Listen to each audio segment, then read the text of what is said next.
gammada na jaalalleento wallallagachu karaa wal garru wal sosodachu halala abdii fi yaadaan jirachu arraantana hobba fannaan ulachu sirboota kana sirboota nama afuriin daleene san sirba kaasitta nama afuriin ana halloo almaaz tafarraadha arreesin lubbuun hin jirtu sirba nama afuriin daleene san barreessaan Abdii Muhammad Yusufi waan Abdii Qopheeti yedaloon guututti anaa jechu akkasuma suutee bareento Nchaya bao si jalatin deisa Nchaya bao si jalatin deisa Oromia to kate ominobsa wanni kana ni khabira khanin dagadde eenyu akkasi daddeetiin yedaloodha jechuu barbaadeetiin hangana kanarraa sii tuttuqe haaluma kana keessa dagadde دوباديرو ما يدلونتريس فيفو دنيتي أداتي دبي يدلونتنا كم سي لافتة شوية ما أوقع كم سي نفتيس هري بخيسة مو ودو إمالة ديم توتي مو برخا ورنو ديو جزيك وقتك أبدي وقتي نمو قبوتو أساسين قرانا ما سين تجرى يدلونتني يرو تمسي نفتي شوية أما تن بيتي خرفو والافتسان مي ولا سربيسا نجلا بده يدلو أجائبا جيتشو خي يدلو سني تامي خرفون يدلو ساعتم سيرفتي سان يدلو دا وخبا جرتو مو وخرا ديمتو تيمو يرون خباتي يتاو يون نما وجتا اللي تركدو كيستين دلغا amma namni na beeku na beeka ani ogun kama hujjiru harka kana kanaan godha beeka hoggus wahiin dalagu jira na beekani hoggus gaa ogun natti tan tadadhaban natti asiisan tadadhaban mee boota naanurraa afaan itti godhi jani fuudheetiin naaf dhufti hoggaan mirqaan jiru san naaf dhufti teeppittiin qabaa fi achi booda kooppii godhadhaan ja'ani akkasittiin yedaloo dalaga irra caalaa oguun kophaa taa'u oguu walaloon naa dhuftu irra caalatti immoo rabbi rahmataa godhuu fi abdii irran na gargaaruu ture duraanillee haga tokko rushii yoon jalaa qabaadhe ol kaasuu fi gatteessisuu kanatti namni mala naa dha'u ture abdii bakka tana ol kaasinaan jaa bakka tana gatteessinaan jaa akkasittiin booda muuxee fadhe amma lakkumaan ani muuxannoo harkachaa dhufuuni badagaa hin oolamtu dullumtinis natti as fiigaa jirti gaamee beekta namarra ifirra ittisuun hin danda'amu haaluma akkasii keessa dabarree jechuu barbaade. Mee odoo qabxii biratti hunda barre gaa namoota hedduu jira warreen beeytee waliin arti keessa waliin turtanii adeeroo abdii qopheen nama akkam ture adeeroo Kadir? Yaaboo abdii tuni namatti dhihaatee isa beekuu yoo taate malee himutti himinaan nama dhibdi haa ta'u immoo namni keenya haga tokko nama san dandeettii isaa maal akka ta'e uumaa akkam rabbi akka isa uume namni isa dhihaatu namni saahibummaan isa dhihaatu amma warra isaanii caalaa nutu beeka nuti warra wallistoota keessaa addatti hawaasa kana keessaa wallistoota isa bira dhihaateetu beeka namni suni kennaa addaa ani ammaan tana eegaan abdiin adda bahe nama hedduu waa barreessee mee tonoo akkaminaan ja'a homa nan buheessitu maaliif sammuu xiyya tana fuudhee garaa dachiitti hin gale akka malee na balleessee waliin godaanuun hin taatu malee abdiin anumarraa du'e jechuun hin danda'a anumarraa du'e abdiin mi'a abdii anaatu beeka wallistoota keenya daran wallistoota abdii wajjin mana tokko keessa xiqqaate heera ganna kudhanii waliin jiraannee dirree dhawaatan keessa namni suni dandeettii addaa qaba hoggaa waa katabu namuma waan yaadatee waanuma duraan lafaa qabu katabu fakkaata malee nama waan haara'ee uumuu jiru fakkaatu beekta obboleessi as na bira jira abdii kana Dr. Abduu Samad as na bira jira guyyaa tokkoon jeeni isa Dr. Abduu Samad akkami ati hoo akka abdii sanitti waa itti ilaaltu hin jeeni beekta naan jee Kadir keenya abdii sun ta'uu baati. Anis waan itti wadalaatiin qaba malee an akka abdii saniin naan dhuftu naan jee Raashiyaatu naa bite Chaayinaa irraa hin argadhe Ameerikaa irraa hin argadhe Iraaqii fi Iraaniin naa qicee osoo hin jenne korma gurgureetii fi zinnaara qaawuu dhoorke annaan dhuftu jee wanni akkasii Dr. Abduu Samad beektaa Rabbiin guyyaa dheereessu. Akkasitti namni sun kennaa addaa qaba. Abdi eenyuuf quudhi tallee jeeni Abubakar Muusaan naan Abubakar Muusaatiif namni ani wayii barreessa jee quudhuuf afaan Oromoo keessatti Abubakar Muusaati naan jee abdii Muhammad kana akkatti himanii nama dhibaa Rabbi rahmataa godhuufi akkasitti nama abdii kana seenaa abdii akkaan itti himuutu hin beekne maaliif ana caalaa namni isa dhiyaatee hin jiru na caalaa namni isaa wajjin dararamee wajjin rakkate jiruun addunyaa jiruun biyya teenyaa muuziqaan afaan Oromootis muuziqaa warra biraatii wajjin wal bira ilaalte hin jiru waanuma dachii fi sami hanga dachii fi samiin tun adda fagoo takka addaan fagoodha nuti ni jirra jechuuf afaanuma kana jiraachisuuf yoo taate malee muuziqaa irratti afaan Oromoodhaa afaan gabrummaa jala jiru waan ta'eef akkasuma wajjin jiraachifne abdii qabne hedduu itti boharreen nama keenya jallee itti boharsine hangas takkaan abdii firra qaba jechuuf hin jee waan gaafa san dalagaa turre hoggaan if duuba deebi'ee dhageeffadhu wanni hin dabarreen jirtu sadarkaa amma jirru kana hogguu laalle hedduu muuziqaan afaan Oromoodhaa amma hogguu laaltu afaan warra biraatii wajjin dorgommiirra jira jechuudha. Akkasi abdii akkasittiin madaala jechuuf hin jegaame. Yoo Rabbi jee guyyaa beetee yaadannoo isaa wali qindeeffannuu atis beetee akka nu waliin hirmaattu asumaanuu si afeera. Abdii qophee beeysa namaa fuulii Rabbiitti haa tolu. Maatii isaallee warra beeytee ilmaan isaa bakka jiranitti uummanni Oromoodhaa quba qabaadhaa isanii jechuu barbaanna. Maaliif abbaan isaanii waa hedduu nu bira dhiise. Arti qofaa miti ilmaan isaas nurra dhiifate warri beeytee muuziqaa isaa artii isaa irraa gammaddan ilmaan isaatis quba qabaannee gammachiisuun liqii nurra jirtu ifirraa galchaachuu barbaadeeti. Mee adeeroo Kadir Sa'iid akkanumatti illee egaa seenaa artii keessatti namoonni beeytee muuziqaadhaan hedduu muuziqoota Alishabboo irraa ala sirbi kophaa addatti illee walliftee adoonnoo yoo jiraate naaf ibsita. Mee Alishabboon nama akka beekuu inni amma akkuma abdii qopheedhaa fuulli Rabbiitti haa tolu walaloodhaan yadaloodhaan beekametti Alishabboonis yadaloos walaloon isaas gitaara. Akkamitti gaama beeytee gitaara tokkichaadhaan yadaloo dhibba meeqa siifis kophaa haloo daawwetiif kophaa namatti dhufe kana odoo beeytee sirbi isaa beeytee akkuma artistii isa bira dhufu bifaan adda addatti yadaloo fi walaloo adda addaatti fidatee dhufa meeshaan takkitti namoonni ittiin sirba isaanii kana ittiin dabaalu gitaara amriin tunu amrii ajaa'ibaatii jechuu kiyya gitaaroo tokkichaan sirba dilasan dhaloota arraa kana dhiisu isaa Alishabboon nama akkam adeero. Mee gaammee fi bakka Alishabboo tana ittiin sii dhufa ta duraanii bakka reefuun tana tuqxe san irrattiin qabxiin furdoon bakka san jirti bakka ijoollee abdii qopheetii fi namoota keenya irratti jette kana dhugaadhaa abdii qopheedhaa har'aan tana Oromoo hundarraa du'e akka nama tokkootitti ani ummatuma Oromoo kanaan galatoonfachuu barbaada.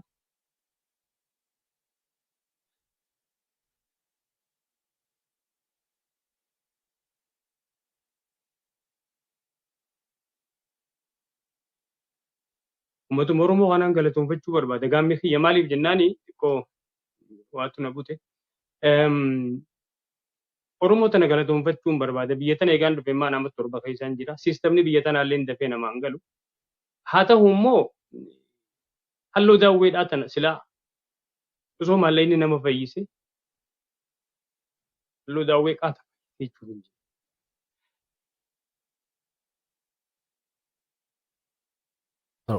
Almaas Tafarraallee silaa maallee inni du'a nama oolchee. Almaas Tafarraallee osoo maallee inni du'a nama oolchee silaa hin duutu jechuun maaliif gamuma kiyyaan tattaafata waanumaan Oromoo tanatti iyyee ani godheen himuu jira. ummata Oromoo kanaan galatoonfachuu barbaada eegaan Ameerikaa kana dhufe. Rakkataa nama keenyaa jalumaan kukkufu jira. Ijoollee abdiis akkasumatti hanga humna xiyyaatti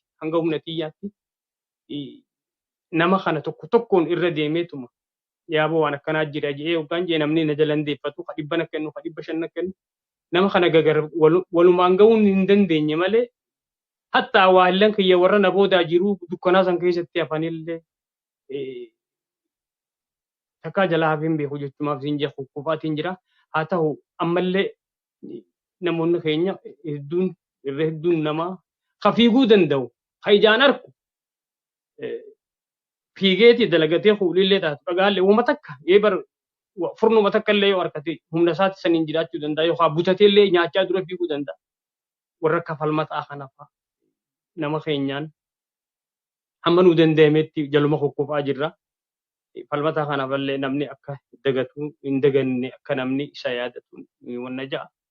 Hammuma jirru qofa walii dirmanna. Maaliif wanni wal booda hafaniif walumaaf tindhisudha jechuu barbaadeeti.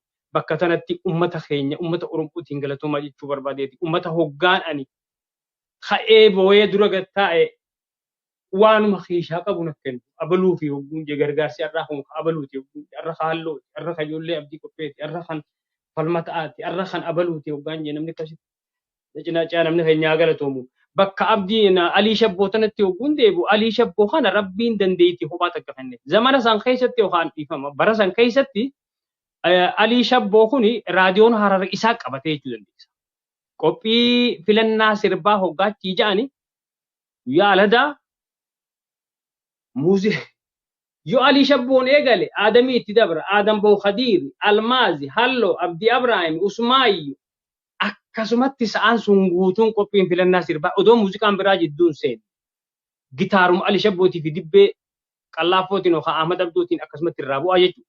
Dandeettiin Alii Shabboo dandeettii akkasiiti. Dandeettii kophaati. Rabbumaa walii qajeelcheef himmaas inni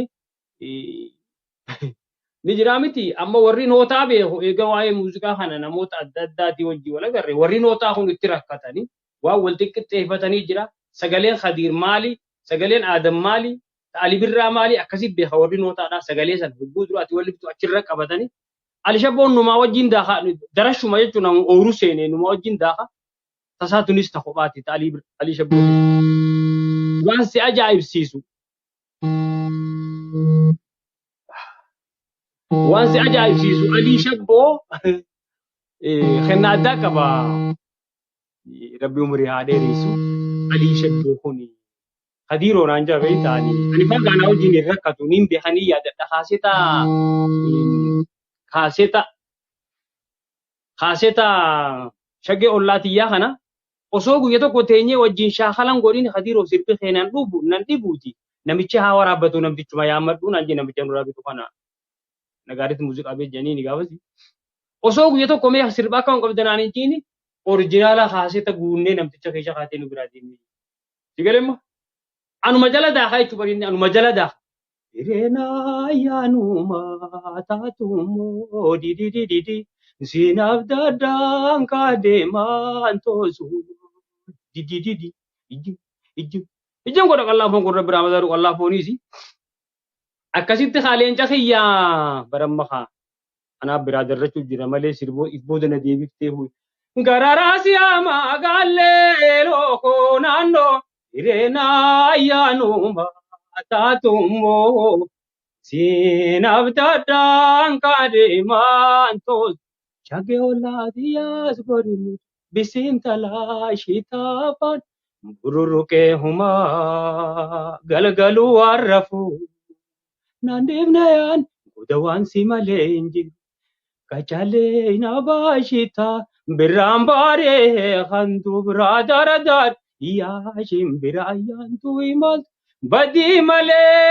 nadarbite namuman sagutuma Kanagamu gunju gursha abdi kuppe abdi Muhammadin na afan jira wani inni na afan khayen tufa jira alam facca jira akasitti atile akasi kuba na qabaddu ummanni Oromoo leen akasin na beeku qaba wani nan juutana wani nan dangalasu tana khaysa khayya kana khaysa khanjiru abdi Muhammad wal qabatee ammas gitaara Alishabbooti. Akkasumatti waliin daakaadhaa as geenyee Rabbi galanne haa ga'u jechuudha. waan ajaa'ibaati dhugatti beektee barri san bara ulfaataa ture ammoo rabbi isanii laaffise rabbi isanii laaffise adeeroo kadir seemee waa gaafiin tiyyate biraatanii si gaafachuu barbaadu keessa ati waa hedduu irratti wallistee jirta waan jaalalaa waan ubbalummaadhaa waan leencalloodhaa lakkoofsaan qabdu wallee ta'e keessa ammoo tan beektee ajaa'ibaa bara dammaqiinsi Oromoodhaa akka ammaa kanan turiin jechuudha. Bara beektee magaalaan Oromoo akka jirtutti of tuulootaan dhuunfatamtee gariin Oromootu dheeyitoo jalqabee ture jechuudha. Bara sanillee deebisaa sirba kee keessa kannitee turte jechuudha artiidhaan. Mee dubbii warra dheeyitoo sani beektee arra silaan jirtu arra namni beektee qeyroo fi qarreen dheebuudha qabanii warra darashiidhaaf shoobdoodhaaf waan aadaatiif waa hundaafuu arra bikka san hin jirru ammoo bara dukkanaa bara beektee namni magaalaa jiru kan baadiyyaa dheeyitoo sani sirba san akkamii sii dhufe jechuudha.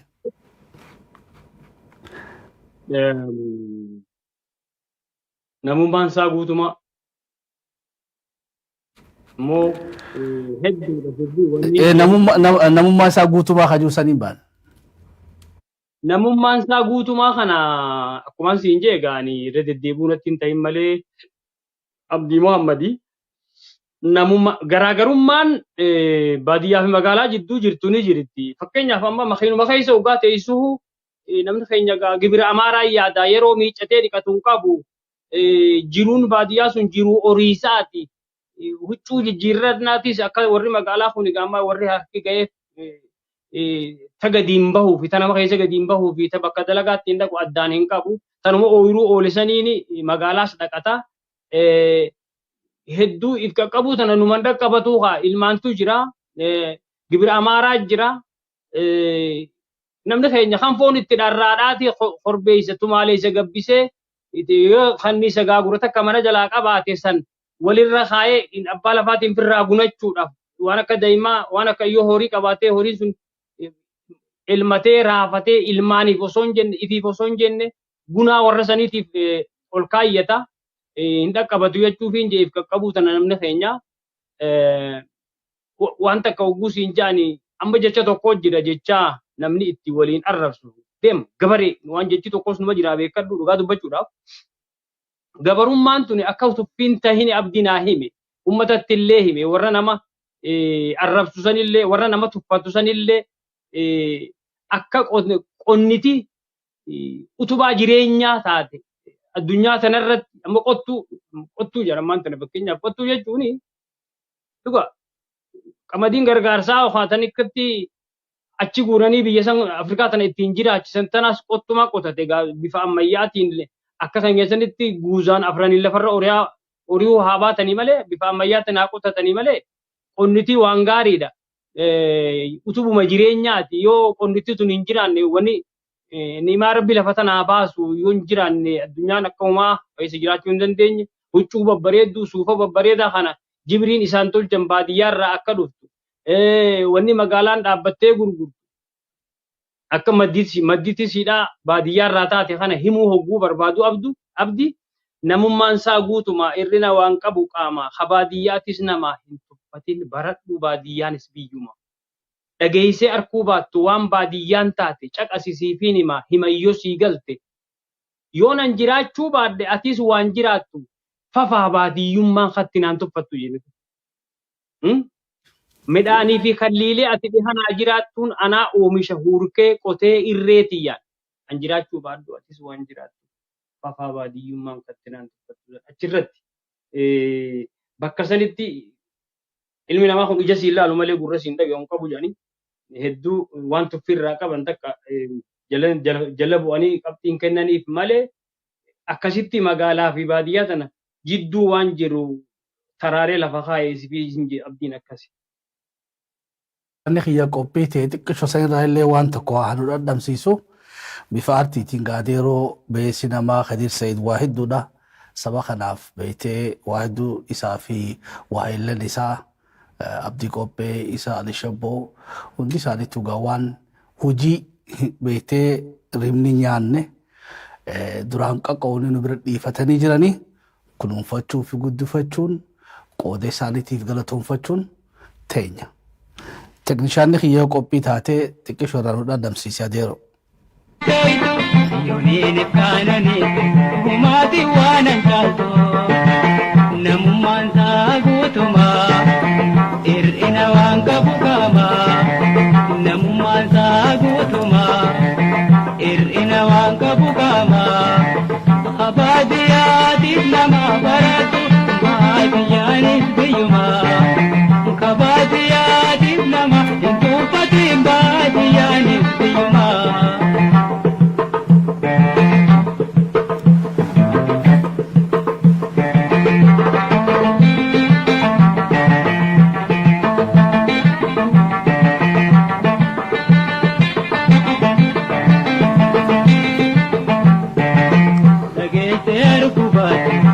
Teknishaana kiyyaan ulfaaduu jaanii yeroo saammachuudhaaf malee sirbi kun silaa irra deebi'anii illee sirriitti dhageeffatanii arrallee waa hedduu nu barsiisa.